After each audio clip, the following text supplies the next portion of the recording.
Good morning, folks. Top story is the hot springs near the 7.7 earthquake and continuing aftershocks in Canada. Just had another one, actually. Those hot springs have halted since that earthquake. It's as mysterious as it is troubling. Just as one space weather satellite is set to lose orbit and burn up, here we are staring down the barrel of our next warrior, ready to monitor nanoflares when launched here in a few days. Also this, Hyper Report does a daily video like my 2-minute news, but on these topics, and it's always interesting on that front.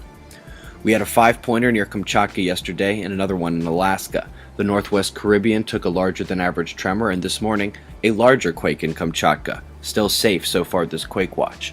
One buoy in event mode. I was inclined to consider these rapid jumps as error, but we keep seeing it happen between only 2 or 3 detectors, all owned by different agencies. The lone tropical storm right now is Rosa, and she is benignly churning up a lonely little storm out there.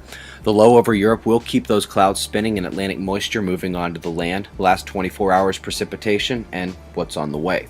Western Australia is dealing with crop damage due to hail, a lot of damage in only 4 days. Meanwhile, South Queensland is content to keep breaking every heat record they have, and here's a look at what's to be expected. U.S. pressure map sees dead sandy top right and a confined low over the breadbasket. Freezing cold air is still racing down onto the Midwest, wind also rushing into the low pressure system, and at the convergence, you know what to expect. That's our lone winter weather watch. The gray fog advisories will lift by mid-morning. I left you yesterday not knowing if geomagnetic storms would ensue from the CME impact. They did not, but the yellow indicates instability. Fluxgate magnetometer shows strong disturbance in the strength of the horizontal magnetic field as the reverberating CME induced ground currents and planetary resonance from the baseline here. Our shields went down and solar plasma penetrated our system at the red spikes.